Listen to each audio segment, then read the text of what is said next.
તો સ્વમાર્ગીય કર્તવ્ય નિરૂપણ હરરાયજી મહાપ્રભુજીનો ગ્રંથ છે. બહુ સુંદર ગ્રંથ છે. ઘણા બધા નાના નાના ગ્રંથો મહાપ્રભુજીએ આપણા માટે લખ્યા છે, જે જીવનમાં ઉતારવા લાયક છે, સમજવા લાયક છે.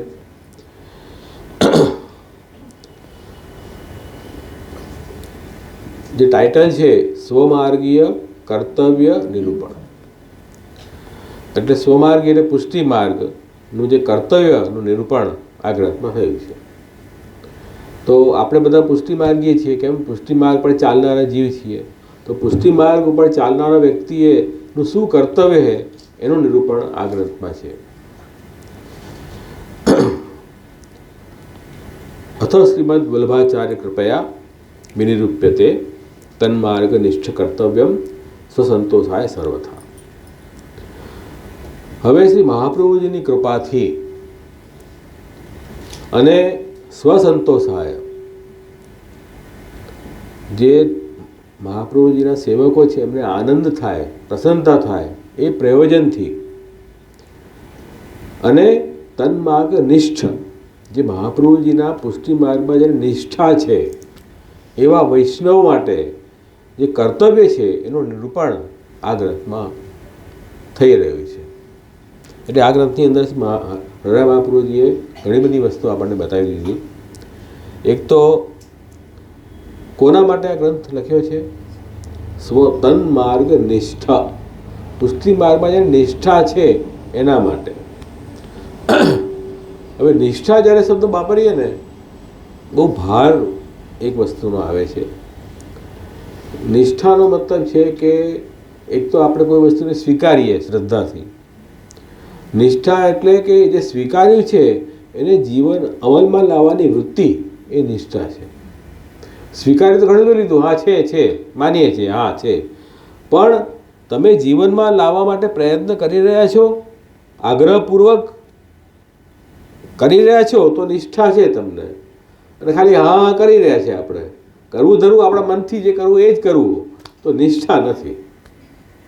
તો નિષ્ઠા જીવનમાં જરૂરી છે. નિષ્ઠા વગર તો કોઈ રિઝલ્ટ દેખાશે નહીં ને. જ્યાં સુધી અમલમાં ન આવે આપણા જીવનમાં, ખાલી વાતોના વડા કરવાથી તો કાંઈ સરશે નહીં.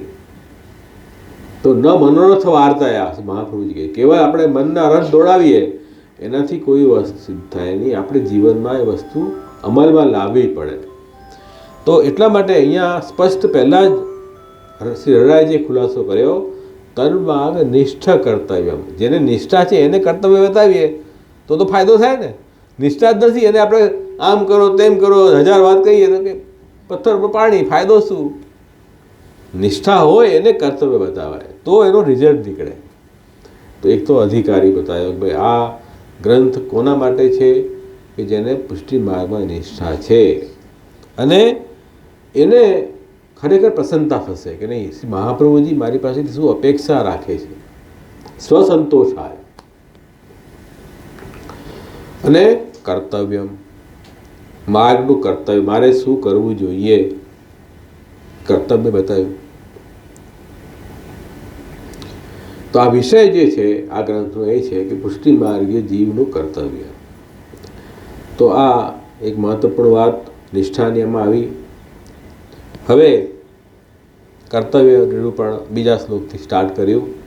સેવ્ય કૃષ્ણ સદાનંદ ભક્ત એક હૃદયાશ્રય તદ્ભાવાત્મા તથાભૂત સર્વલીલાયુત સદા. કૃષ્ણ સેવ્ય, પહેલું કર્તવ્ય, કૃષ્ણની સેવા કરવી. કૃષ્ણ કેવા છે? સદાનંદ, આનંદ સ્વરૂપ કૃષ્ણ છે. અને ભક્ત એક હૃદયાશ્રય, માત્ર ભક્તના હૃદયમાં જ આપ બિરાજે છે, બીજા કોઈઓનામાં નહીં. એટલે શું થયો? મતલબ આ જે કૃષ્ણ છે એ કેવલ ભક્તિથી જ પ્રાપ્ત થઈ શકે, બીજા કોઈ ઉપાયથી એ કૃષ્ણ હાથમાં ન આવે, પકડાય નહીં. એટલે મેં કીધું કે ઉપવાસ વ્રત કરો, બહુ સારી વાત છે.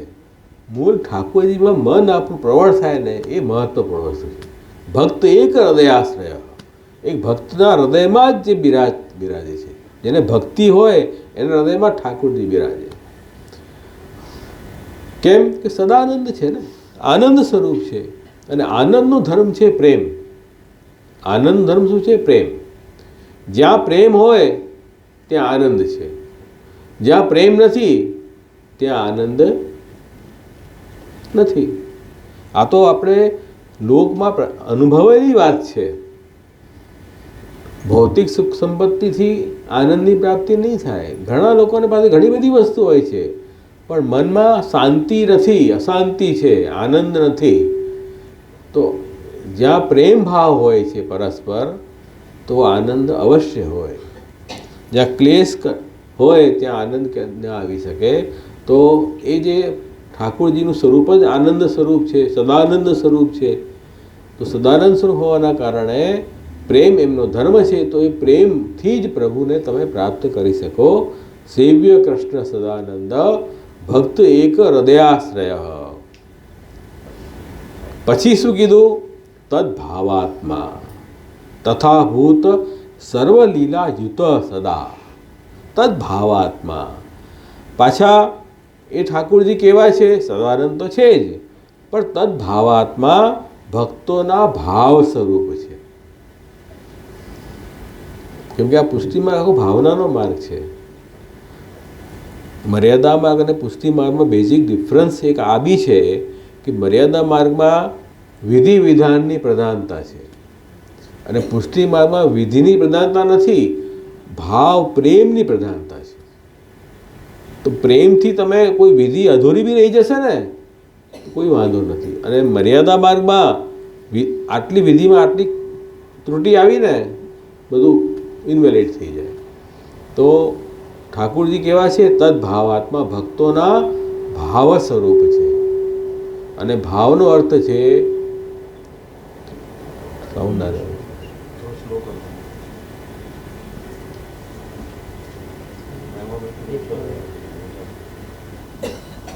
Hello hello hello.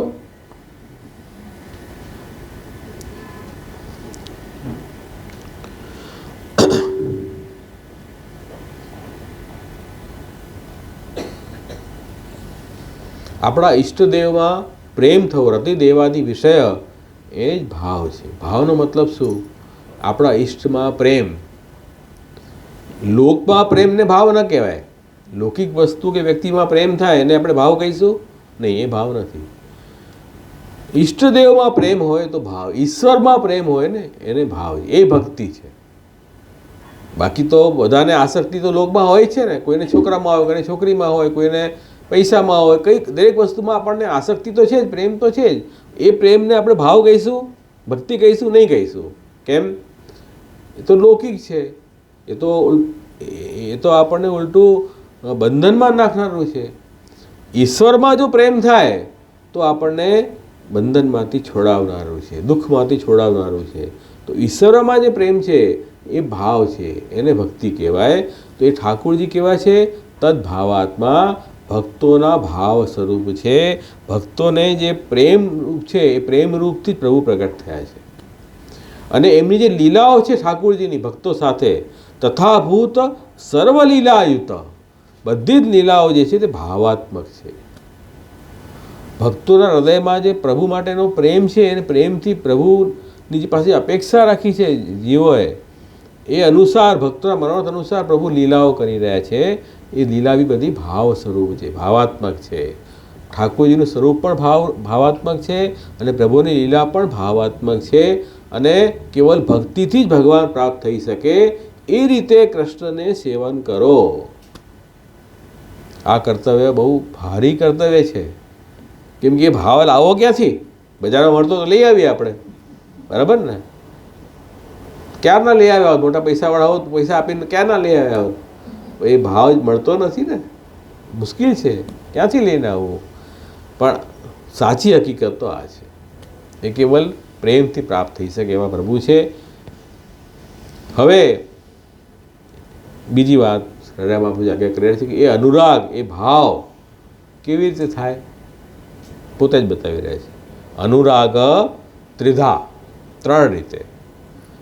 લોકે ત્રિધા અનુરાગ, શ્રવણાદ, દર્શનાદ, ધ્યાનાદ અપી. એક તો શ્રવણ કરવાથી, એક દર્શન કરવાથી, એક એનું ધ્યાન કરવાથી. 3 વસ્તુથી લોકમાં આપણે અનુરાગ ઉત્પન્ન થાય છે. આ ભગવાનની વાત નથી કરી, લોકમાં કોઈ પણ વસ્તુમાં આપણને પ્રેમ થાય, આસક્તિ થાય. કેવી રીતે થાય? સતત કોઈ વસ્તુનું આપણે સાંભળીએ કોઈ વ્યક્તિ વિશે, તો સાંભળીને જોયો એ ન હોય, સાંભળીને આપણને એમાં એટેચમેન્ટ થઈ જાય. અથવા કોઈને જોઈને અને પછી એનું ધ્યાન કરીએ, મનમાં એનો વિચાર કર્યા કરીએ, તો ધીરે ધીરે એમાં આપણને અનુરાગ થાય છે કે થતો? થાય છે.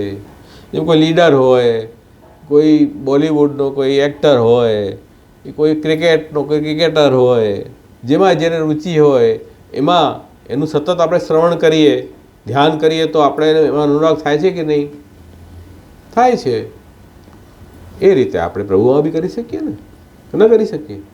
ઠાકોરજીમાં પણ એવો અનુરાગ આપણે આ રીતે કરી શકીએ. આ તો લોકમાં આપણે અનુભવીએ છીએ ને.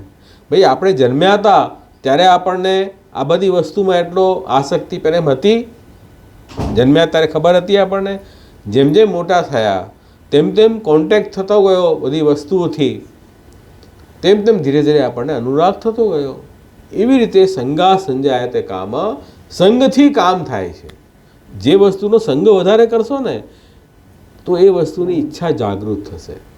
એવી રીતે ભગવાનનો સંગ કરશો તો ભગવાનની ઈચ્છા પણ જાગૃત થશે.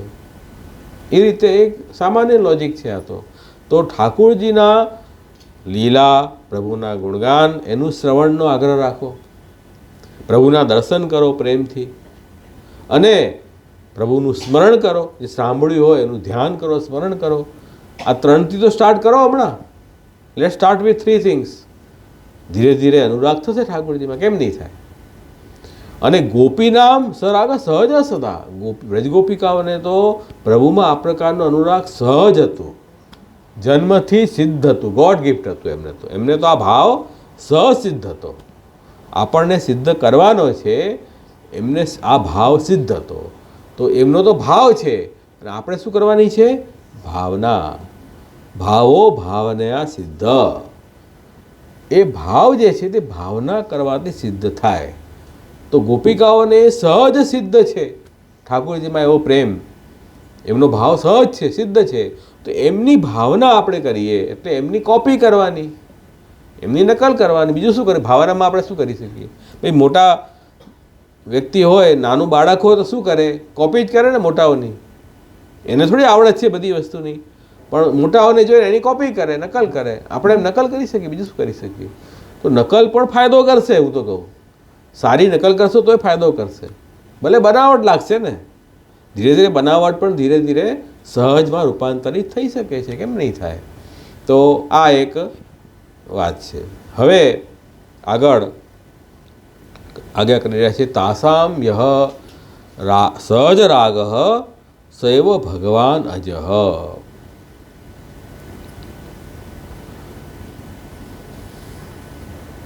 એમનો જે આ સહજ રાગ હતો, પ્રેમ ભગવાનમાં, એ જ ભગવાન જે છે એ નંદરાયજીના ઘરમાં ભૂતલ ઉપર ભક્તોને સુખ આપવા માટે પ્રગટ થયા. પોતે અજ છે ભગવાન, અજહ. અજહ એટલે એમનો જન્મ આપણા જેવો જન્મ ન થાય ઠાકોરજીનો, એ તો અજન્મા છે. પણ અજન્મા હોવા છતાં પણ સુખદાનાય, ભક્તોને સુખનું દાન કરવા માટે નંદસ્ય ભવને ભૂતલે જાત, નંદરાયજીના ઘરમાં ભૂતલ પર પ્રગટ થયા. નહીં તો ઠાકોરજીને પ્રગટ થવાની આવશ્યકતા શું હતી? તો કે અધર્મનો નાશ કરવા માટે, અસુરોને મારવા માટે, એના માટે કંઈ સાક્ષાત ઠાકોરજીને પ્રગટ થવાની જરૂર નથી. એના માટે પ્રભુ પાસે ઘણા બીજા ઉપાયો છે. પ્રભુ પોતાના અંશ અવતારથી, વિભૂતિથી પણ એનો નાશ કરી શકે છે. એમાં કંઈ સાક્ષાત પૂર્ણબ્રહ્મને, પરબ્રહ્મને પ્રગટ થવાની શું જરૂર છે? પણ જે ભક્તોને ભગવાનમાં પ્રેમ છે એમને ભક્તિનું દાન કરવા માટે તો સાક્ષાત ઠાકોરજીએ જ પ્રગટ થવું પડે. જેમ લોકમાં પણ આપણે ઘણા બધા કાર્ય, મોટા મોટા લોકો હોય એ પાવર પેટર્નની આપી દે, મેં આને મારી પાવર આપ્યો છે, એ મારા વતી એ બધું કામ કરી લેશે, એ પોતાને જવાની જરૂર નથી. કોર્ટના બધા કામ થઈ જાય છે. આપણે જયા વગર. પણ ઘણા કામ એવા કે એમાં પર્સનલી આપણે જ જવું પડે.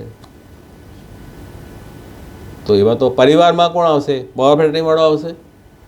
આપણા છોકરાને પરિવારમાં સુખ આપવા માટે તો જે વ્યક્તિ એ જાય તો જ થાય ને. એમ આ તો પ્રભુનું નિજ પરિકર છે. વ્રજ ભક્તો પ્રભુના નિજ પરિકર છે. એમાં ઠાકોરજી પોતે જ પ્રગટ થવું પડે. એમાં ઠાકોરજીનું પ્રતિનિધિ કોઈ આવે એ ચાલે નહીં. એટલે આ પ્રગટ થયા. તો એ અનુરાગરૂપ ઠાકોરજી પ્રગટ થયા. એ ગોપીઓના ભાવરૂપ સ્વરૂપ પ્રગટ થયું છે વ્રજમાં, નંદરાયજીના ત્યાં. તત્સ્વરૂપમ તથા વક્તુમ શ્રુતયોપી ન ઈશતે. એ જે ભગવાનનું સ્વરૂપ છે, ભક્તોના ભાવ સ્વરૂપ છે, એનું વર્ણન કરવામાં વેદની ઋચાઓ પણ સમર્થ નથી. એટલે યતઃ નિવૃત્તિ વચસા મનસા સ્વરૂપિતા કિંચિત આચાર્ય ચરણ પ્રસાદાત તન નિરૂપિતમ. એટલે વેદ પણ જ્યારે સમર્થ નથી અને આપણી મનવાણી પાછી આવી જાય, મનવાણીની પહોંચ ત્યાં સુધી નથી એ આનંદાત્મક સ્વરૂપનું વર્ણન કરી શકે, તો પછી આપણે તો ક્યાંથી કરી શકીએ? તો શરણાઈમાં આપણે દીનતા વાપરી કે આચાર્ય ચરણ પ્રસાદાત કિંચિત નિરૂપિતમ. મહાપ્રભુજીના કૃપાથી જે થોડું વળી કૃપા થઈ, થોડુંક નિરૂપણ કરી રહ્યો છું. તો નંદરાયજીના ઘરે ગોકુલમાં જે ઠાકોરજીનું પ્રાગટ થયું તે ભાવાત્મક સ્વરૂપ પ્રગટ થયું છે. આ મગજમાં હમણાં ધ્યાનમાં લઈ લો. હજી એના ઉપર વિવેચન આવશે આગળ. એ કેવલ ભક્તોના પ્રેમ સ્વરૂપ જ પ્રગટ થયું છે. બાકી જે મથુરામાં પ્રગટ થયું છે ને એ કેવલ ભાવાત્મક નથી, એ ચતુર્વ્યૂહ સાથે પ્રગટ થયું છે. એના દર્શન બધાને થયા. ગોકુલમાં જે સ્વરૂપ પ્રગટ થયું એના દર્શન કોઈને થયા? કોઈને પૂછી લેજો ભગવાન ક્યાં પ્રગટ થયા, તો કે મથુરામાં. જનરલી ગોકુલમાં પ્રગટ થયા એમ કોઈ બોલશે? કોઈ નહીં બોલે. કોઈને ખબર જ નથી. એ તો ભાવાત્મક સ્વરૂપ છે. ભક્તોને જ એના દર્શન થયા છે. તો પ્રગટ બંને જગ્યાએ થયા છે પ્રભુ. એક ચતુર્વ્યૂહ સાથે મથુરામાં પ્રગટ થયા અને ગોકુલમાં ભક્તોના ભાવ સ્વરૂપથી પ્રગટ થયા. એટલે ત્યાં તો કન્યા જન્મી, બધાને એમ જ ધ્યાન છે. ગોકુલમાં તો કન્યાનું પ્રાગટ થયું, માયાનું પ્રાગટ થયું, યોગ માયાનું. અને યોગ માયાના આવૃતમાં પ્રભુ ઢંકાઈ અને પધાર્યા, કોઈને દર્શન આપ્યા નથી. અને પછી જ્યારે દેવકીજીએ પ્રાર્થના કરી કે ભાઈ આપ આટલા મોટા 4 ભુજાવાળા સ્વરૂપ પ્રગટ થઈ ગયા, હવે કંસ આપને જોઈને મારવા આવશે, મને ડર લાગે છે. તો ઠાકોરજી બાળક બની ગયા. એ બાળક કયા? કે જે ગોકુળમાં પ્રગટ થયા હતા ને એ અહીંયા પધારી ગયા. ત્યાંથી અહીંયા પધારી ગયા અને 4 ભુજાવાળા સ્વરૂપ એમાં સમાહિત થઈ ગયા. એટલે પછી એ સ્વરૂપને પછી વસુદેવજી ગોકુલ પધરાવી ગયા. તો એ ભાવાત્મક સ્વરૂપની અંદર એ ચતુર્વ્યૂહ સ્વરૂપ બિરાજી ગયું, એવી વાત છે. અને એ પછી સ્વરૂપ ત્યાં ગોકુલ પધાર્યું છે. જ્યારે જ્યારે વ્યૂહની જરૂર પડી, મોક્ષ આપવાની જરૂર પડી અથવા અસુરને મારવાની જરૂર પડી, ત્યારે આપે એ શંકર સંવ્યૂહ કે વાસુદેવથી એ બ્રજમાં કાર્ય કર્યું છે. પણ મૂળમાં ભક્તો સાથે જે કાર્ય થયું છે એ તો ભાવાત્મક સ્વરૂપનું કાર્ય થયું છે. એના દર્શન તો કેવલ ભક્તોને જ થાય. આપણે વાર્તા સાહિત્યમાં તમને ખ્યાલ આવશે કે 2 પ્રકારના સ્વરૂપ છે, સર્વોદ્ધારક સ્વરૂપ અને ભક્તોદ્ધારક સ્વરૂપ વાર્તામાં આવે છે. મને ધ્યાન હશે. એમાં સર્વોદ્ધારક સ્વરૂપ જે છે એ બધાને દર્શન થાય અને ભક્તોદ્ધારક સ્વરૂપ તો જે ભક્તની સાથે પ્રભુને વાત કરવી એને જ દર્શન થાય, બધાને ન થાય. આવે છે ને એવું વાર્તામાં આવે છે. તો એ ભાવાત્મક સ્વરૂપ છે. કેવલ એ ભક્તના ભાવ અનુરૂપ એ સ્વરૂપ પ્રગટ થયું છે. તો એ ભાવાત્મક સ્વરૂપ અને સર્વોદ્ધારક સ્વરૂપમાં ફરક શું? ફરક એ જ કે જ્યારે ઠાકોરજી વિશેષ કૃપા કરીને એ ભક્તને અનુભવ કરાવે ત્યારે એનો અનુભવ એ ભક્ત જ કરી શકે છે, બીજો કોઈ ન કરી શકે. અને સર્વોદ્ધારક સ્વરૂપ બધાને દર્શન આપે છે. એ તો બધાને આપે છે દર્શન. તો એ ભાવથી પ્રગટ થયું સ્વરૂપ છે. તો એ ગોકુલમાં જે પ્રગટ થયું એ ભાવાત્મક ભક્તોદ્ધારક સ્વરૂપ પ્રગટ થયું છે. અને મથુરામાં સર્વોદ્ધારક સ્વરૂપ પ્રગટ થયું જે લોકવેદ પ્રસિદ્ધ પુરુષોત્તમ છે અને ગોકુલમાં લોકવેદાતીત પુરુષોત્તમ છે. એમ 2 પુરુષોત્તમ આપણે ત્યાં છે. પ્રસિદ્ધ એ અર્થમાં કે બધાને દર્શન થાય છે ભાવાત્મક સ્વરૂપ દર્શન ક્યાં થાય? તો જ્યારે અક્રૂરજી ઠાકોરજીને પધરાવી ગયા વ્રજમાંથી મથુરા, ત્યારે કયું સ્વરૂપ પધાર્યું મથુરા? ભાવાત્મક સ્વરૂપ નહીં, લોકવેદ પ્રસિદ્ધ પુરુષોત્તમ વ્યૂહાત્મક સ્વરૂપ એ પધાર્યું, અને ભાવાત્મક સ્વરૂપ તો સદા વ્રજમાં જ બિરાજ્યું છે. એ વાત સમજી લેજો. હવે આટલો ખુલાસો કરીને હવે પાછું આ પંક્તિઓ આગળ જ આવશે.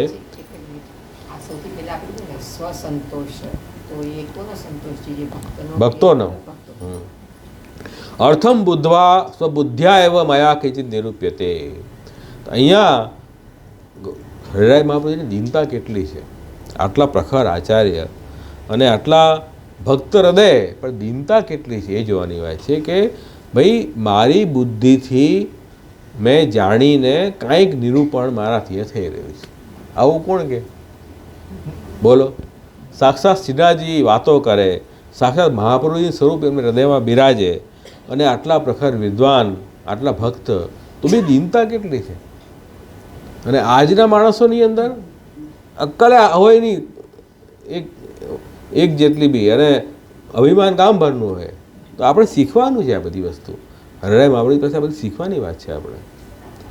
ગોપિકા નામ એવ ભાવ સ યશોદા અંક સંસ્થિત યશોદાવપી તદ ભાવરૂપ એવ ઇતિ બુદ્ધિતામ નંદ તદિયા તદ ભૂમિ તદ ગ્રહમ તદ વનમ ચ યત તદ ઉત્સવ તથા સર્વમ તત્ર તદ ભાવ એવ.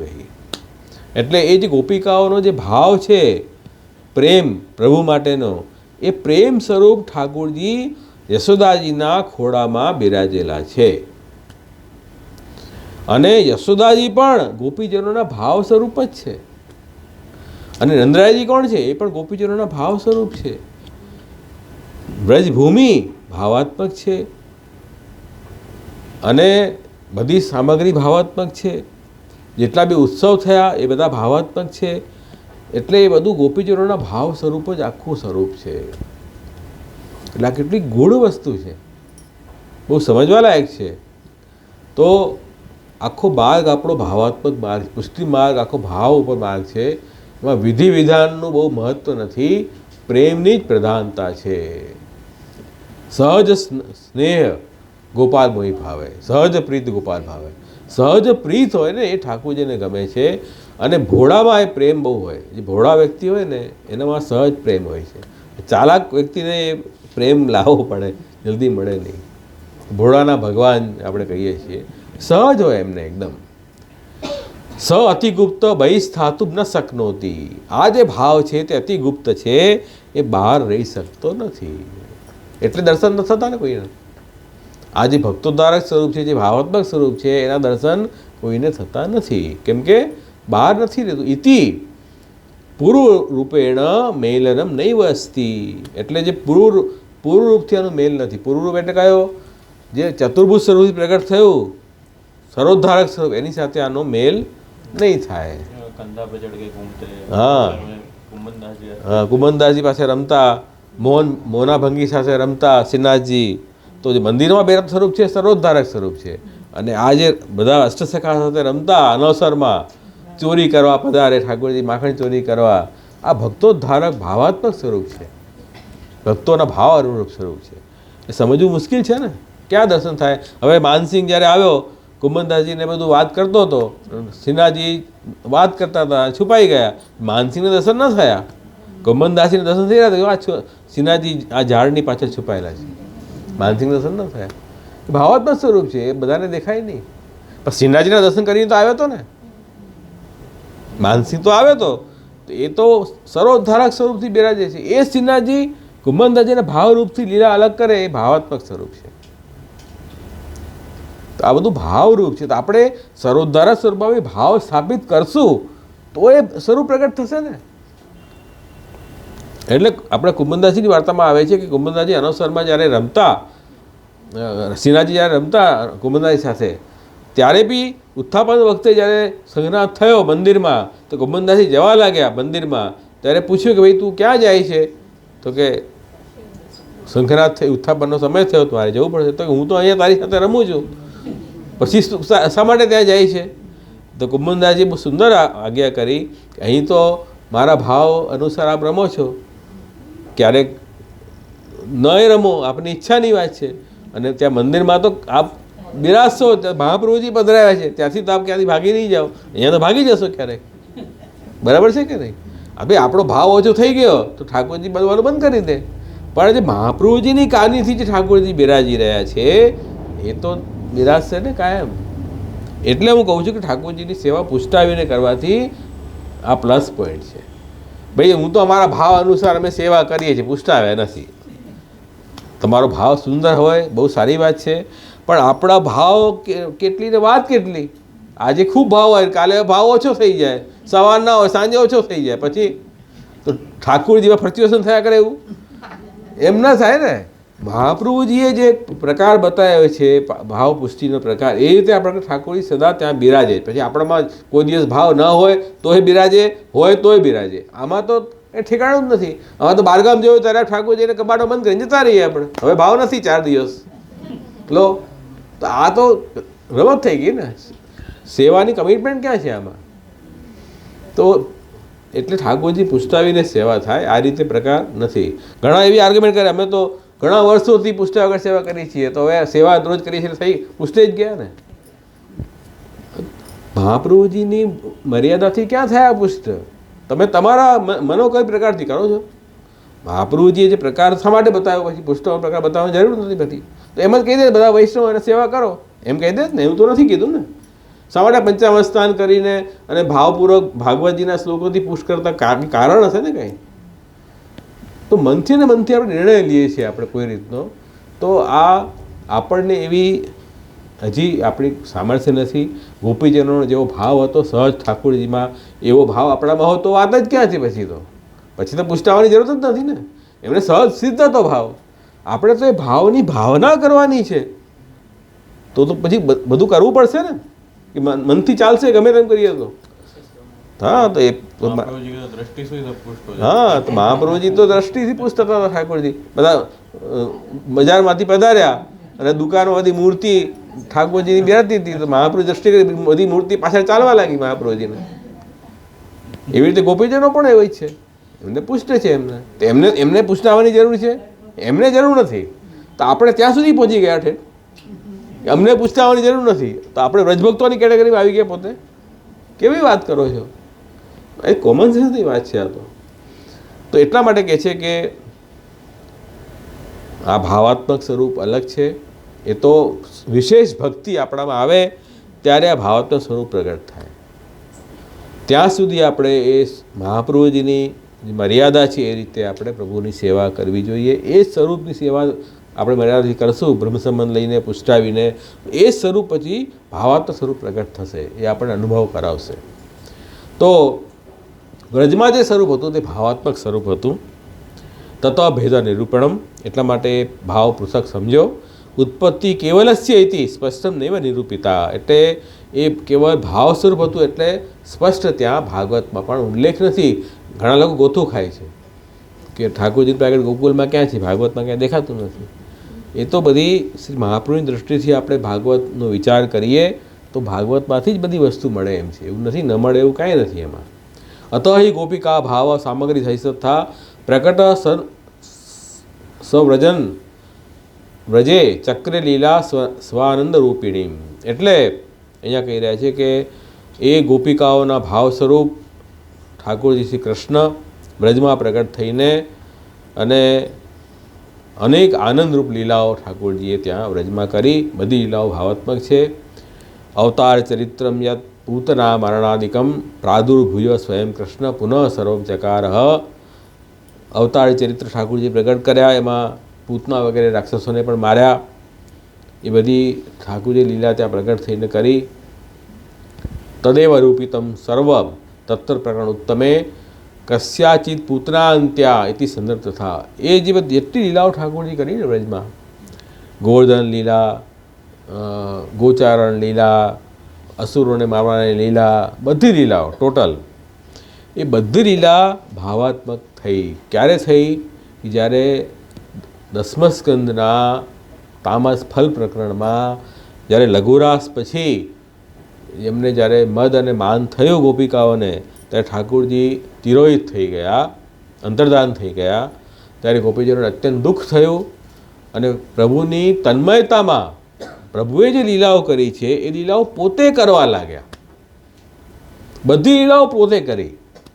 કોઈ પૂતના બની, કોઈ પૂતના ઉપર ચડીને જેમ ઠાકોરજીએ દૂધ પીધું અને એને મારી, એવી રીતે એક ગોપી કૃષ્ણ બની, એક ગોપી પૂતના બની, એક ગોપી ગોવર્ધન પર ઉપડાઈ રહી છે. એ બધી લીલાઓ ગોપિકાઓએ પોતે કરી. ત્યાં એ ભાવાત્મક લીલા પોતે બધી કરી છે. ત્યાં એ સંદર્ભ ત્યાં આપેલો છે. તો વિરહ દશામાં તન્મય થઈને અને બધી જ કૃષ્ણ લીલા ત્યાં બતાવીને એ ભાવાત્મક લીલા ત્યાં ગોપીજનોએ પ્રગટ કરી છે. અતય ભાવરૂપત્વમ લીલા માત્ર સંયુજ્યતે યથાશ્રુત્યા ગુણદ્વારા અગુણવાનપી નિરૂપ્યતે. એટલા માટે એ બધી લીલા ભાવરૂપ છે, લીલા માત્ર. અને એ ઠાકોરજીનું વર્ણન વેદની શ્રુતિઓમાં પણ એમના ગુણગાન કરવામાં આવ્યા છે. હવે ઠાકોરજી તો ગુણ રહી જ છે, ઠાકોરજીમાં કોઈ ગુણ નથી. કયા ગુણ નથી? લોકમાં જે દેખાય છે ગુણો એવા ભગવાનમાં ગુણો નથી. પ્રભુમાં આનંદાત્મક અલૌકિક ગુણો બિરાજે છે. એનું વર્ણન શ્રુતિઓએ કર્યું છે. એ શ્રુતિઓ ગોપિકાઓ છે. વેદ જે ઋચાઓ છે વેદની, એ જ ગોપિકાઓ છે. એમણે ઠાકોરજીનું વર્ણન કર્યું છે ગોપી ગીતમાં, વેણુ ગીતમાં, ભ્રમર ગીતમાં. એ પ્રભુનું વર્ણન કર્યું છે. તથા ભાગવતેન અપી સહજમ ત નિરૂપ્યતે અવતીર્ણ ચરિત્રેણ વિભેદ જ્ઞાપનમ તયોઃ. એટલે ભાગવતજીમાં પણ અવતાર ચરિત્ર દ્વારા એ જ પ્રભુ લીલાઓનું વર્ણન કરવામાં આવ્યું છે. તો હવે એક વાત સમજો કે તયો વિભેદ જ્ઞાપન, એ બેનું ભેદ જાણો. બેનું એટલે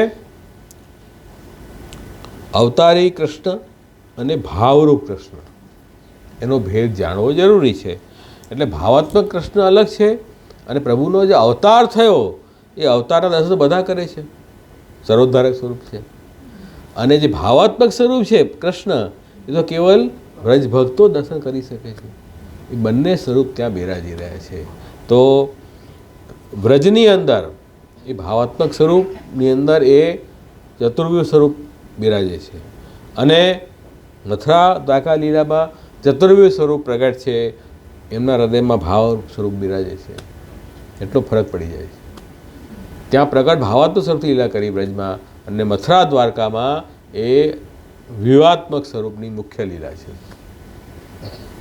તો એ બંનેનો ભેદ આપણે જાણવું જોઈએ. તદપી શ્રીમદ આચાર્ય કૃપયા એવ વિબુધ્યતે તસ્ય સેવા એવા કર્તવ્યા ભાવ સેવા હિ માનસી. એટલે હવે મહાપ્રભુજીની કૃપાથી આપણે આ વસ્તુ જાણી શકીએ. બાકી તો આપણી બુદ્ધિમાં આ વાત તો આવી શકે નહીં, કોઈ કાળે ના આવી શકે. આવી બધી વાત આવી શકે? આવી બધી વાત ક્યાંથી આવી શકે? આવી સૂક્ષ્મ વાત મહાપ્રભુજી કૃપાથી જાણી શકીએ. હવે એ ભાવ સ્વરૂપની સેવા આપણે કરવાની છે. હવે આપણે જે સેવા કરીએ છીએ એ ભાવાત્મક સ્વરૂપની સેવા કરીએ છીએ.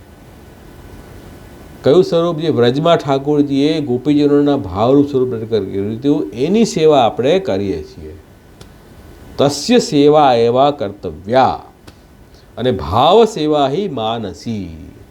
અને જ્યારે એ સેવા ભાવ સિદ્ધ થઈને થાય તો એને આપણે માનસી કહીએ. જ્યાં સુધી ભાવ સિદ્ધ નથી, ભાવના કરી રહ્યા છીએ, ત્યાં સુધી માનસી નથી. કેવલ મનથી ધ્યાન કરીને બેસી જવું એ માનસી સેવા નથી. એ સ્મરણનો પ્રકાર હોઈ શકે. માનસી સેવા એ છે કે જેની અંદર એટલી તન્મયતા આવી જાય કે જેમાં આ જગતનું ભાન આપણે ભૂલી જઈએ, પ્રભુમાં એકાગ્ર મન થઈ જાય, ચિત્ત પ્રવણ પ્રભુમાં થઈ જાય કે જેના કારણે પછી સર્વત્ર આપણે પ્રભુના દર્શન થવા લાગે. એ પ્રકારની અવસ્થા જે ગોપીજનોની અવસ્થા હતી, વ્યસન અવસ્થા પછીની, એ માનસી સેવા છે. સ્વભાવ દુર્લભ. હવે આટલી મોટી મોટી તમે વાત કરો છો ભાવની, એ તો કંઈ દુર્લભ છે. તો હવે અત્યારે ક્યાં પ્રાપ્ત છે? કોઈ અત્યારના વૈષ્ણવમાં, આપણા જેવામાં એ પ્રાપ્ત છે? તો સ્વભાવ દુર્લભ. કથમ સેવા ભવેદિહ. તો પછી એ સેવા કેવી રીતે કરશું? તમે કહો છો એ ભાવાત્મક સ્વરૂપની સેવા કરો, અમે કેવી રીતે કરી શકશું? અમારામાં એ ભાવ જ નથી, તો એ સેવા કેવી રીતે કરીએ? ઇતિ ચેત તત્ર યુજ્યત સમાધાન. એનું સમાધાન આપણે આપશું. ભાઈ ભાવ હિ સહજ સિદ્ધ સ્વામિનીષુ એવ સર્વથા. એ ભાવ તો ગોપીજનોમાં સહજ સિદ્ધ છે. અને તસ્ય અન્ય સ્થિતસ્ય અત્ર કથમ વૃદ્ધાગતિર્ભવેત. એ જે ગોપીજનોમાં રહેલો ભાવ છે તે આપણા જેવાના હૃદયમાં ક્યાંથી સંભવ થાય? તો નહીં થાય ને. તો પછી પુષ્ટિ માર્ગમાં આપણે આવી જ નહીં શકીએ. પુષ્ટિ માર્ગ છોડો, પછી થઈ જ ન શકે. કોઈ અશક્ય વસ્તુનો ઉપદેશ તો કેવી રીતે તમે આપી શકો? ઉપદેશ શેનો આપો કે જે શક્ય હોય? એવો ઉપદેશ આપણે આપીએ કે જે અશક્ય હોય તો પછી પોસિબલ જ નથી. તો પછી એ તો આપણામાં આવશે નહીં ભાવ, તો સેવા કેવી રીતે કરવી? નવા તથા વિધાની એશામ યોગ્યતા તેને કલ્પ્યતામ અત તાસામ પ્રસાદેન કથંચિત્તુ ભવેદપી. તો ભાઈ સ્વામીજીઓમાં ગોપિકાઓની જેવી યોગ્યતા હતી એ પ્રકારની યોગ્યતા તો અન્યમાં તો છે નહીં. તો તાસામ પ્રસાદેન કથંચિત્તુ ભવે, એ વ્રજગોપિકા વ્રજભક્તોની કૃપા થાય તો કંઈક આપણે કરી શકીએ. કૃપાનો માર્ગ આવી ગયો ને, હવે કૃપા આવી ગયો. આ જે ભાવ છે તે કૃપા વગર પ્રાપ્ત થાય નહીં. તમે કેટલા બી સાધન કરો, એ સાધનથી આ ભાવ પ્રાપ્ત નહીં થાય. કે આ કંઈ માર્કેટમાં આવેલી વસ્તુ નથી કે આટલું લીધું ને ભાવ લઈ આવ્યા છે, એવું તો છે નહીં ને. તો ભગવત કૃપા વગર અને ભક્તોની કૃપા વગર આ ભાવ પ્રાપ્ત થઈ શકે નહીં. તાસામ પ્રસાદેન કથંચિત્તુ ભવે. હરેવ નરસ્ય કઠિનમ તત્ પ્રસાદનમ તસ્માત કૃપાનિધિ કૃષ્ણ સ્વસ્ય સ્વહાસ્યમ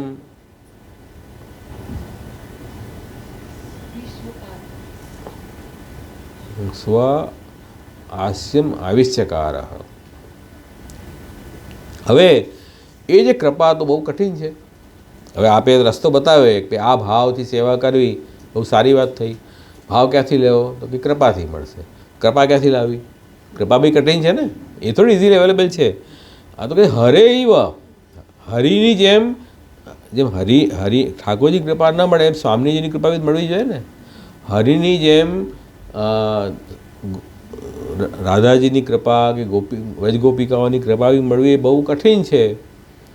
તો હવે શું કરવું? તો એનો રસ્તો ઠાકોરજી જ શોધી શકે, આપણે ન શોધી શકીએ. આપણા વસ્તુની વાત નથી, એ રસ્તો કાઢીએ. તસ્માત કૃપાનિધિ કૃષ્ણ, એટલા માટે કૃષ્ણ આપણા કૃપાનિધિ છે. એ જાણે છે આપણી બધી જે સમસ્યા છે ને એ ઠાકોરજીને વધારે ખબર છે. એ કૃપાનિધિ છે, કૃપાના નિધિ છે, કૃપા કરવાનો ખજાનો છે. એમણે કૃષ્ણ દયા નિજ મહાત્મ્યમ કરીશે પ્રકરણમ હરિ. તો ઠાકોરજીને દયા આવી જીવો ઉપર, એટલા માટે આપે વાણ્ય યદા સ્વાસ્યમ પાળભૂત ચકારે, પોતાની વાણી દ્વારા પોતાનું મહાત્મ્ય પ્રગટ કરવા માટે ઠાકોરજીએ પોતાનું મુખારવિંદ સ્વરૂપ પ્રગટ કર્યું. એટલા માટે અહીંયા છે કે કૃષ્ણ સ્વહાસ્યમ આવિષ્યકાર, પોતાનું મુખારવિંદને પ્રગટ કર્યા એ કૃપા પ્રાપ્ત કરાવવા માટે. ધ્યાનમાં આવ્યું?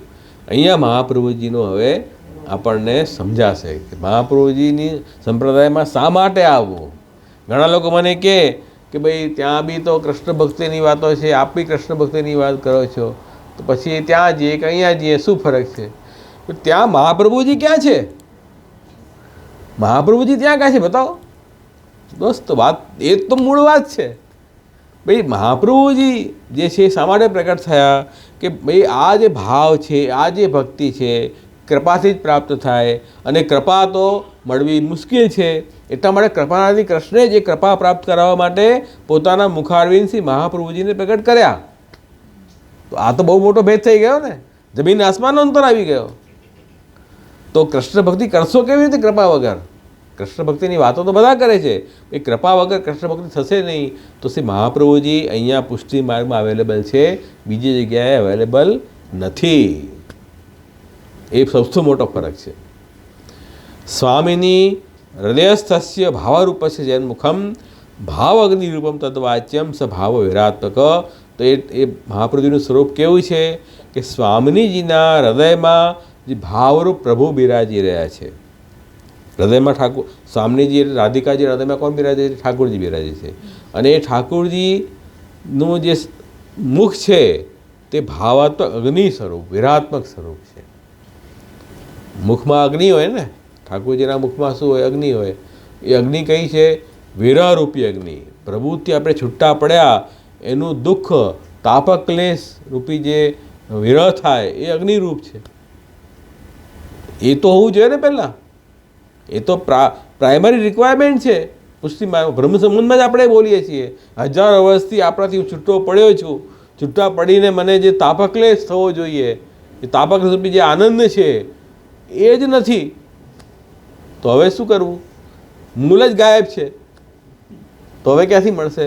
તો એ જે ભાવાગ્નિ જે છે એ ભાવાગ્નિ સ્વરૂપ સ્વયં શ્રી મહાપ્રભુજી છે. તો એમના સંપર્કમાં આવવાથી આપણને બધું ફલનું દાન થશે. તદ્દાનાય તદાત્મા સ્વસાન્નિધ્ય ફલ ભાવના અસ્મત પ્રભુ સદાશિવદ આચાર્ય શિરસી સ્થિત. તો એ ભાવનું દાન કરવા માટે, વિરાત્મક ભાવનું દાન કરવા માટે, એ ભાવાત્મક સ્વરૂપ એ મહાપ્રભુજી પોતાના સાન્નિધ્ય માત્રથી ફલ આપનારા છે. સાન્નિધ્ય માત્ર કૃષ્ણ પ્રેમ દત્ત. મહાપ્રભુજીની સન્નિધિમાં રહીએ, એમના સંગ આપણે કરીએ તો આપણને એ ભાવનું દાન થાય. તો એ એવા મહાપ્રભુજી અમારા હૃદય ઉપર, અમારા મસ્તક ઉપર સદા બિરાજે, અમારા રામબાબુજી કહે છે. તો રસ્તો એ જ છે કે મહાપ્રભુજીનો આશ્રય કરો, એનાથી તમને જલ્દી ભાવ થશે. કેમ કે એ સ્વરૂપ ઠાકુરજીએ એના માટે જ પ્રગટ કર્યું છે કે તમને કૃપાનો દાન કરવા માટે. કૃપાનિધિ સ્વરૂપ છે, આનંદ પરમાનંદ શ્રી કૃષ્ણાસ્તમ કૃપાનિધિ. તો એ ઠાકુરજીનો સંકલ્પ છે કે આધુનિક જે જીવો છે, જે ભાવથી કૃપાથી વંચિત છે, એમને કૃપા અને ભાવનું દાન કરવા માટે જ મહાપ્રભુજીનું પ્રાગટ્ય ઠાકુરજીએ પોતે કર્યું છે. તો એમનું સાનિધ્યથી, એમના સંપર્કથી એમનો અંગીકાર થશે, બધો જ આપણો પ્રોબ્લેમ સોલ્વ થઈ જશે. એટલે મહાપ્રભુજી પહેલાં જોઈએ આપણે, ઠાકુરજી પછી પહેલાં મહાપ્રભુજી. મહાપ્રભુજી હશે તો ઠાકુરજી આપણી સાથે વાતચીત કરશે, આપણી સેવા કરશે. એ તો સાક્ષી સ્વરૂપ છે. મહાપ્રભુજી વગર તો ઠાકુરજી આપણી ભક્તિ સ્વીકારે જ નહીં. એવી કઈ યોગ્યતા છે આપણામાં ઠાકુરજી ભક્તિ સ્વીકારે? તમે ક્યાંય બી સેવા કરો, વલ્લભની કાનીથી ઠાકોરજી સેવા સ્વીકારે છે, આવા મનમાં ફીટ બેસાડી લો. ડાયરેક્ટલી કંઈ નહીં થાય. વલ્લભની કૃપા વગર કાંઈ વસ્તુ થઈ શકે નહીં. એટલા માટે તદ્દાનાય તદાત્મા સ્વસાન્નિધ્ય ફલ ભાવના અસ્મદ પ્રભુ સદા શ્રીમદ આચાર્ય શિરસી સ્થિત. એ વિરાત્મક ભાવનું દાન કરવા માટે એ ભાવાત્મક સ્વરૂપ અને પોતાના સાનિધ્ય માત્રથી ફલદાન કરનાર એવા આપણા શ્રી મહાપ્રભુજી છે. એ સદા મસ્તકમાં બિરાજશે તો કોઈ સમસ્યા નથી. બધી પ્રોબ્લેમ્સ હમણાં સોલ્વ થઈ જાય 2 મિનિટમાં, કોઈ વાંધો નહીં આવે. તન નિવેદન તસ્ય સન્નિધાનાત ભવેદસૌ ભાવ તથાવિધ મુખ્ય સેવા સાધારણતામ ગત. તો હવે આપણે શું કરવાનું છે? મહાપ્રભુજી દ્વારા પ્રભુને જીવ આત્મનિવેદન કરે, બ્રહ્મ સંબંધ લે. બીજ ભાવે દ્રઢ ત્યાગા શ્રવણ કીર્તનાથ. તો બીજ ભાવનો મતલબ શું? ત્યાં બતાવે છે. બીજ ભાવનો મતલબ કે જે જીવ વલ્લભ અથવા વલ્લભકુલ દ્વારા જે જીવનું નિવેદન થાય પ્રભુ આગળ, બ્રહ્મ સંબંધ થાય, એનો અંગીકાર થાય, એ એનો બીજ ભાવ. ત્યારે બીજ ભાવ થયો. પછી એણે સેવા સ્મરણ કરવાથી એ જે બીજરૂપી ભાવ છે ધીરે ધીરે વિકસિત થશે.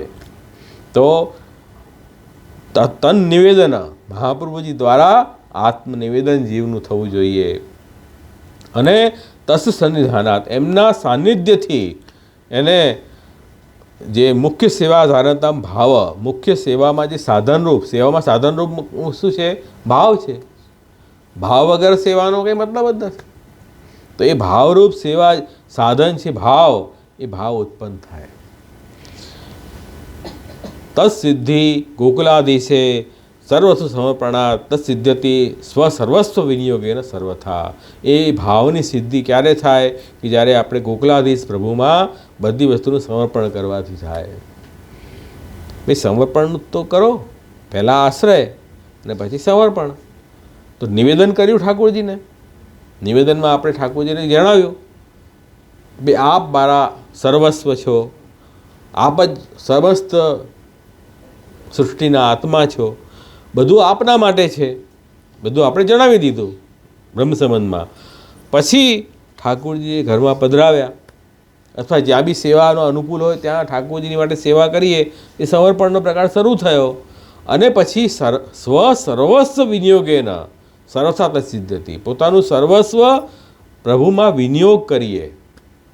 વિનિયોગ જો નિવેદન, સમર્પણ અને વિનિયોગ, 3 વસ્તુ આવી ને અહીંયા. પહેલાં નિવેદન આવ્યું, પછી ગોકુલાધીશે સર્વ સમર્પણા. તો સમર્પણનો મતલબ શું છે? આપણે નિવેદન કર્યું છે એને હવે અમલમાં મૂકવાની વાત આવી, તો સમર્પણની વાત આવી કે હવે આપણે અમલમાં મૂકવું છે. પછી વિનિયોગ કર્યો, એટલે વિનિયોગનો મતલબ પછી વધારે ક્લોઝ થઈ ગયું કે ભાઈ ઠાકોરજીની સેવામાં વિનિયોગ કરવું. તો બધી વસ્તુનો વિનિયોગ ઠાકોરજીની સેવામાં કેમ થશે? જે વસ્તુ ઠાકોરજીની સેવામાં લાયક હોય એનો તો વિનિયોગ થશે ને. સમર્પણ થાય બધી વસ્તુનું. સમર્પણ એટલે કહ્યું દરેક વસ્તુ પ્રભુ માટે છે એવો ભાવ રાખવો, સમર્પણનો ભાવ છે. જેમ ત્વય ધૃતાસવમ જે કહ્યું છે કે ભાઈ આપના માટે અમે પ્રાણ ધારણ કર્યા છે. ગોપીજીઓને શું કીધું? ભાઈ અમે ઠાકુરજીએ કીધું કે ભાઈ તમે પોતાને બહુ મોટા ભક્ત માનો છો, તો મારા વગર તમે જીવી કેવી રીતે રહ્યા છો? પ્રાણ તો તમારા ટકેલા છે. ગોપી ગીતમાં ગોપીઓએ શું કીધું કે નહીં, એ પ્રાણ એટલા માટે ટક્યા છે કે આપના માટે મેં પ્રાણ ધારણ કર્યા છે કે ભવિષ્યમાં આ પ્રગટ થાવ તો પછી અમે આપનો સેવાનો અવસરનો લાભ લઈ શકીએ. એટલા માટે પ્રાણ પણ અમારા લૌકિક જીવન માટે નથી ધારણ કર્યા, આપની સેવા માટે પ્રાણ ધારણ કર્યા છે. આ સમર્પણનો ભાવ છે. કેટલો ઊંચો ભાવ છે! એટલે આપણે શ્વાસ પણ લઈ રહ્યા છીએ ને ઠાકોરજીની પ્રસન્નતા માટે, સેવા માટે લઈ રહ્યા છીએ. એટલે આપણે દરેક વસ્તુ, સર્વ વસ્તુ સમર્પણ, બધી વસ્તુ પ્રભુને સમર્પણ કરવાથી એ ભાવ સિદ્ધ થાય. તો દરેક વસ્તુને આપણે ભક્તિમાં કે ઉપયોગી બને એ પ્રકારની નિષ્ઠા જે જાગે છે ને એને સમર્પણ કહેવાય છે. પછી વિનિયોગ આવે. વિનિયોગમાં જે સમર્પણનો આઈટમ વધારે છે, એમાંથી હવે કઈ વસ્તુ ડાયરેક્ટલી ઠાકોરજીની સેવામાં વિનિયોગ થાય એ પછી સિલેક્ટ કરવી પડે. બધી વસ્તુ સેવામાં વિનિયોગ નહીં થાય ને. દવા, બૂટ, ચપ્પલ કેવી રીતે વિનિયોગ થશે? ન થાય ને. પણ સમર્પણ તો થઈ ગઈ ને. ભાઈ એ શા માટે ઉપયોગ કરીએ છીએ? ભક્તિમાં ઉપયોગી છે એટલા માટે. હા, તો એનો આપણે રસ્તો શોધ્યો, ભાવ આપણો ચેન્જ થઈ ગયો. હવે દરેક વસ્તુનો ઉપભોગ કરવાનો સ્વાર્થ નથી મારો, પોતાના સ્વાર્થ માટે ઉપયોગ નથી કરતા, પણ પ્રભુની ભક્તિ માટે એનું ઉપયોગિતા શોધી કાઢીએ આપણે. પણ વિનિયોગ સેવામાં જે વસ્તુ પ્રભુને લાયક હશે એ વિનિયોગ થશે, બધી વસ્તુ વિનિયોગ નહીં થાય. જે પવિત્ર અવસ્થામાં પ્રભુને લાયક વસ્તુ ઠાકોરજીની સેવામાં ધરવી, એટલું ધ્યાન રાખવું પડશે. તદર્થમ કાયિકી સેવા તનુવિત્તયુતા ઉદિતા. એટલા માટે એ વિનિયોગ અને સમર્પણ માટે શ્રી મહાપ્રભુજીએ આપણને તનુવિદ્યા સેવા બતાવી છે. કાયિકી સેવા, શારીરિક સેવા, પોતાના શરીરથી સેવા કરવી અને જે દ્રવ્ય છે એનાથી પણ ઠાકોરજીની સેવા કરવી. તો સમર્પણનો ભાવ તમારો દ્રઢ થશે ને. અમે તો બધું સમર્પિત છીએ, પણ સેવાના નામે 0, કરવાનું કહીએ તો કાંઈ નહીં. આમ બધું અમે સમર્પિત, બ્રહ્મ સંબંધ લીધેલું છે, બધું સમર્પિત જીવન છે, પણ કરો તો ખરા કંઈ. પ્રભુ માટે કરતા તો કાંઈ નથી તમે, તો સમર્પણ કેવી રીતે થયું? સમર્પણ માટે તો પહેલી શરત છે કે તમારું શરીર અને વિત્ત બંને ભગવત સેવામાં લગાડો, તો સમર્પણ થાય ને. તો આપણે ત્યાં પ્રાચીન વૈષ્ણવમાં એવો ભાવ હતો કે પોતે હરિગુરુ વૈષ્ણવ માટે પોતાનું શરીર અને વિત્ત બંને લગાડતા, સમર્પિત હતા એ લોકો. ખાલી કહેવા માટે નહોતા, ખરેખર સમર્પિત હતા. તો આ સમર્પણના ભાવની દ્રઢતા જે છે તે તનુવિદ્યા સેવાથી થાય છે. એવમ તન્માનસ સર્વમ કુર્વન ચિંતા વિવર્જિત સેવા પર તથા કુર્વન વિયોગ અનુભવો મૃદા. આ પ્રકારથી પ્રભુમાં ચિત્ત રાખવું કે બધી આખી સૃષ્ટિ ભગવાનના માટે છે, બધું ઠાકુરજીના માટે સમર્પિત છે, મારા સ્વાર્થ ઉપભોગ માટે નથી. એ પ્રકાર મનમાં ચિત્ત બ્રહ્મસંબંધનો ભાવનો વિચાર કરીને બધું કરવું અને ચિંતા રહિત થઈ જવું, ભય ચિંતાથી રહિત થવું. આ બી એક મોટી શરત છે. સેવા અને ભક્તિ આપણે ભય ચિંતા સાથે કરીએ તો મતલબ કે હજી ઠાકુરજીમાં આપણને પૂરી નિષ્ઠા અને આશ્રય નથી. એ તો બધાને જ છે ચિંતા ભય, તો કોને નથી? કોણ વ્યક્તિ અત્યારે ટોટલી પોતાને ચિંતા રહિત માને? ખરેખર માનતો હોય એવો તો એને બહુ મોટો ઇનામ આપવો જોઈએ. કેમ કે એ છે ને, ભક્તિ જેટલી વધારે દ્રઢ હશે ને એટલી ચિંતા નહીં હોય. આ એની નિશાની છે. તમે ભક્ત છો કે નહીં, ચિંતા બિલકુલ નથી, તો તમે 100% ભક્ત સાચા. જેટલા અર્થમાં ચિંતા છે એટલા ભક્ત કાચા, સીધી વાત છે. તો એવમ તન માનસ સર્વમ કુર્વન ચિંતા વિવર્જિત સેવા પર તથા કુર્વન વિયોગ અનુભવમ હૃદા. અને પછી સેવા તત્પરતા રાખવી અને ભગવાનના વિરહનો અનુભવ કરે. ભાઈ જો ઠાકોરજીની લીલામાં છૂટા પડ્યા કેટલા હજારો જન્મો આપણને થઈ ગયા, એ પ્રકારનો આપણને વિરહ પણ મનમાં હોવો જોઈએ ને. એ વિરહ પણ ભૂલી ગયા આપણે બ્રહ્મસંબંધ મંત્ર બોલતા હોઈશું, તુલસી સમર્પતા હોઈશું, પણ આપણને એ વિરહ ભાવ હવે એ બી ક્રિયાત્મક થઈ ગયો.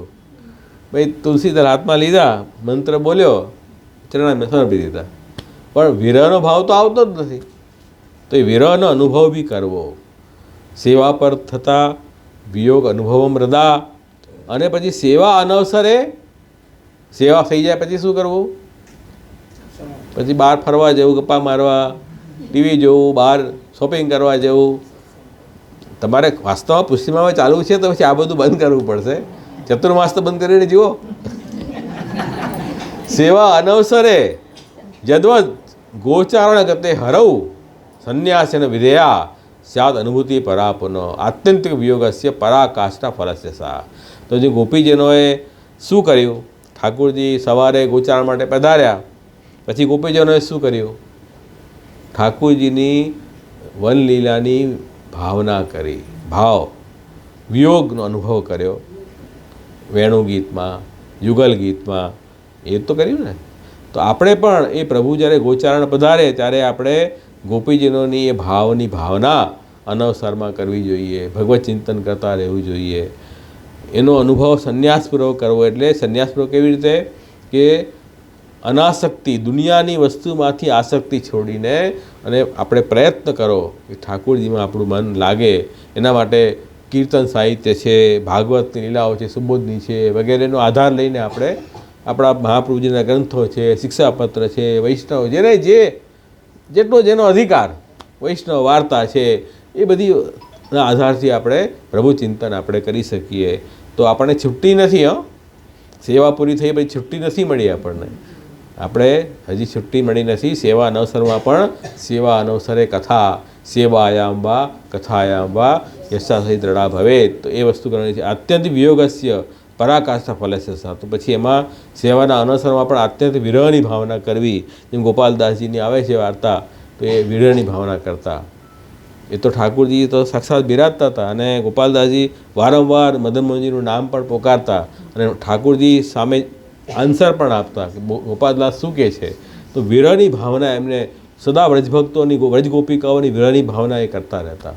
એ પ્રકારથી વિરહની ભાવના આપણે વૈષ્ણવની વાર્તાથી શીખવા મળે છે. આ બધી વસ્તુ આપણે વૈષ્ણવની વાર્તા વાંચીએ તો આપણે ખબર પડે કેવી રીતે એ વૈષ્ણવો સેવાના અનવસરમાં પોતાનો નિર્વાહ કરતા. એમ આપણે પણ કરતા શીખવું. અને વિરહની ભાવના સિદ્ધ થાય એ આ ફલની સર્વોચ્ચ અવસ્થા છે.